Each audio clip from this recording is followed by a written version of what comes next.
What's happening, Cal Stars? This is Shimmy. Going up against not EA, NFL, NBA Live. He actually jumped out.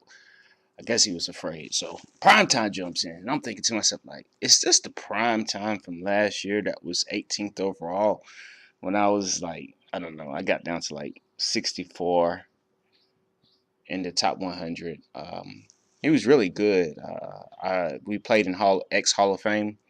I gotta give you history on X Hall of Fame. X Hall of Fame was a collaborative effort between a guy by the name of Nightmare who ran Pro Bowl, in which case Pro Bowl had Pitch Black Chaos, and I was a newcomer to Pro Bowl, and I played against like Matty Light and all them boys, beat them. Just me and Nightmare decided to put together a league of elite players like O2 Tough, T-Mole '09. You got a lot of the elite players in there, and but then Major LA Best Ho uh, tuck over ex Hall of Fame, and they did a real good job. I mean, he had like Champ BR, Cowboys fans, Terrence 2235. I mean, he had like a lot of the top like 40 players in there. I jumped in there. I got demolished by Primetime, and you know what? I wasn't even upset about the loss because he was one of the few players I ever played that was a clean player, like no cheating, anything like that there. He just had great user skills. I mean, his stick skills were like amazing to me. But so now I'm thinking to myself, like I said, is this the real prime time or is this an imposter? I don't really know because guys change their names up all the time. So as you saw the opening drive, it was not a problem. Just a little fade route, inside throw to Victor Cruz. And when you play someone and they're not lagging you, and listen, guys, I'm not going to harp on this. I'm not going to beat a dead horse. But most of the guys you're playing are doing two things to you. Number one, they're causing lag. But the way they're causing lag is they're DDoSing you. They're using like Unicorn, UDP, NetTools 5, Cain and Abel. Cain and Abel is just old. I mean, that's a DOS attack. That is nowhere near as sophisticated as some of the things they got now. Even a Unicorn UDP booter is not as sophisticated as Quantum Booter and things like that. So, with that said, while you're playing them, they're doing a DDoS attack at you, but they don't have it full throttle. So what that ends up doing is it causes your defense, it causes your offense, it causes everything about the game to react different. Your blitzes will not come through because he's DDoS attacking you. And it makes him look like he is just great because when he's on offense, he doesn't use it until he actually has to. So, once he's like break the pocket or something, he want to get a guy open, he going to quickly DDoS attack you and then turn it off and you say, how can he do it? Because he already has it running and all he do is hit a lag switch and that gives that, I mean, I'm not going to complain. I'm not going to explain it all. But let's talk about what's happening. Oh, Yucati!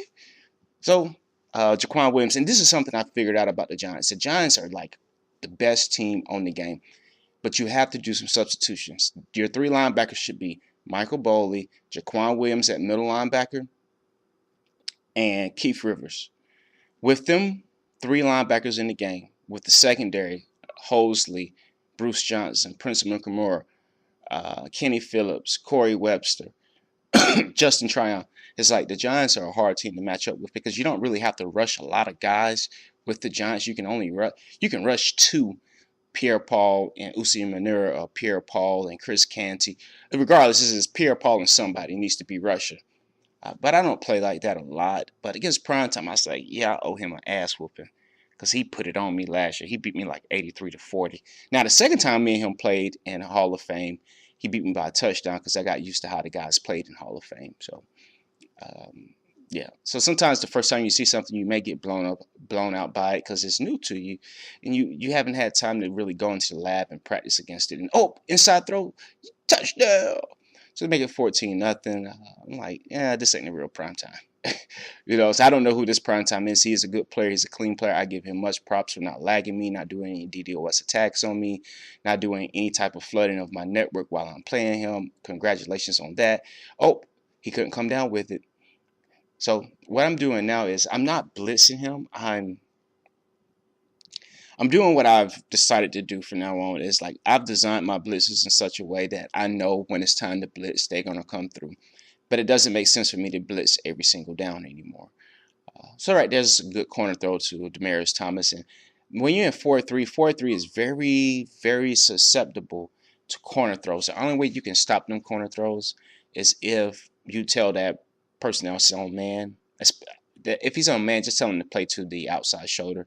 So it's like an individual coverage audible, and that'll shut down that corner route for them most of the time. It still may get in there time to time, but you have to actually tell your guys to play to the outside shoulder. If you don't know that, just hit me up on this video. Say, hey, how do you tell your guys to play to the right side shoulder, left side shoulder? And I'll make a quick video for you. Uh, oh, that's a great play by him. But he didn't come down with it, so it's going to cost him. Trust me. When you don't make good plays, oh, give me the ball, boy. Give me the ball. So we off to the races. You're not catching Victor Cruz. You can just cancel that. But better what I was saying, if you want to learn how to do the individual coverages and stuff, just hit me up. I'll give out that information, make a quick video for you, shoot your email, whatever I need to do to let you know that it's up and running. And there I thought we had the ball back, but we didn't. And that's why we do this kick. So now we just play another zone. And I'm looking at the film like, what type of zone was this? Because I had two guys in purple. So I don't know. Oh, Yucati! Give me the ball, boy. So Jaquan Williams with another great deep play. And like I started figuring out what this guy wanted to do. So excuse the editing here. I had to cut out a play because he got a sack. And it was a horrendous play by me. So right here, I'm like, yep, he's not lagging the game, so this wheel route will work. So not lagging the game, gave the pump fake, and Ahmad Bradshaw. Who's that covering the mesh? I think that's like Wesley Willard. He's not going to catch him. All right, so it's 28-7. I'm thinking, should I bring out the blitz? Should I start putting pressure on him? Because I know now he needs to throw the ball. He's down 21. He doesn't have to. I mean, 2 minutes is a lot of time. But I was like, nah, forget about it. He's going to come out in 5 wides. This is the killer of the 5 wides. 5 wides cannot pick up the blitz, especially with the tight end detached like that. And, you can see another pick. Oh, it feels so good to play a guy that's not DDoS attacking me while I'm playing him. So we end up selling for a field goal because his defense wasn't bad, actually. I got some lucky things on his defense, as you saw in the film. Not really lucky things, but nothing was like blatantly wide open, and it wasn't like I was blatantly just moving the ball all over the field on him. So there is 31-7, another short kick. And here he got this tight formation. I'm like, yeah, Usimir Manera, yeah, please run with him deep. Please. Oh, come on, get the pick, man. Get the pick. Get the pick. Come on, man. So he comes out in it again, and I'm like, yeah, I'm going to keep playing man on Demaryius Thomas. It just makes sense to me.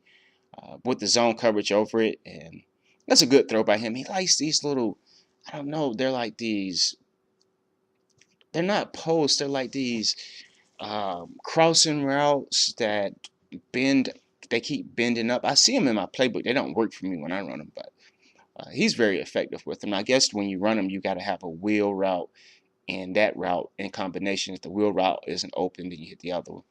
So the second half, 31-7. Thinking to myself again, like, okay, this guy isn't bad. And I got to be careful in the second half because, believe it or not, you will lose a game in the second half if you're not careful. So here I want to put a little bit of pressure on him. And it's coming, and this is a good look. And, oh, my goodness. Whew, boy, that's a physical hit right there. I like that. I like that physicality. All right, so right here, I'm like, okay, perfect. This is perfect setup for me. Oh, get him. Get him, get him. And what I'm doing is like, this is something else you can do when you play someone. When the ball is snapped, you hit sprint and you hit triangle. Or you can just hit triangle. And when the ball is thrown, it's like your man automatically go in the direction of the ball. And right there, it's just a fluke play. But if you're hitting triangle and sprint after the snap and your guy isn't following the throw, that means the guy's DDoS attacking you. It's real simple. And you just keep saying, so, well, if somebody's DDoS attacking you or attacking your network, then they should be IP booting you. No, it's what you call paranoid, or it's what you call a very controlled denial of service attack. And, oh, watch this. I like this. I showed you the setup on this blitz for a reason, to show you that this will come through even with a running back blocking. See, like, you have to know how to block the blitz. If you don't know how to block that blitz, you're in trouble. And just keeping it in the running back does not block that blitz, because I can change it up too many different ways. So right here, this was just bad by me. I was like, I should have known. Because, I mean, this is all he does. He just waits for that middle to open up. But, who cares about that? So here, come out in this cover 2. And let's see what happens here. Oh, give me the ball, boy. Give me the ball. See, that's why you put these athletic linebackers on the Giants end. Rivers, Boley, Jaquan Williams. They're not big hitters. They're not going to get you turnovers. But with most guys don't run the ball. Now, if this is a running team, say like he got the San Francisco 49ers playbook or something, and that was a good hit by him. We ended up fumbling the ball, but let's fast forward. Because we ended up moving the ball, we advanced the ball on him. So, but that could have been a turning point in the game. That would have made it more than likely if he got that fumble, he probably would have scored because he can move the ball. So right there, it was just tough luck, and then hit him with the slant. You don't have to do anything fancy, guys, to win games.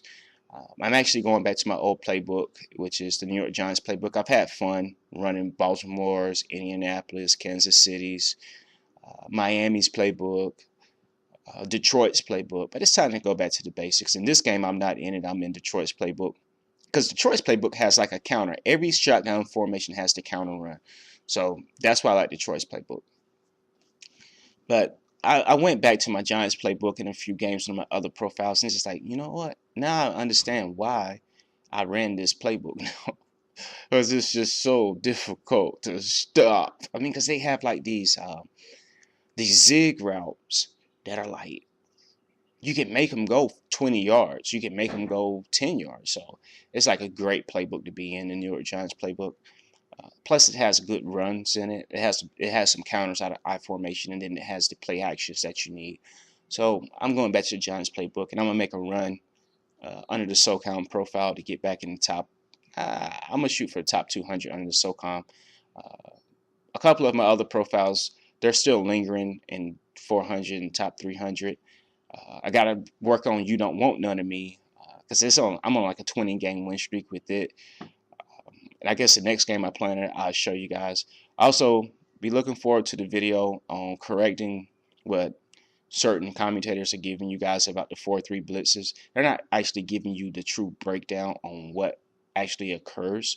So I'm going to make that video, post it for you guys, and hopefully, you guys can start going out here and get some wins. But don't use the blitz all the time, gentlemen. All right? Just, take your time, be easy, throw some zones up there.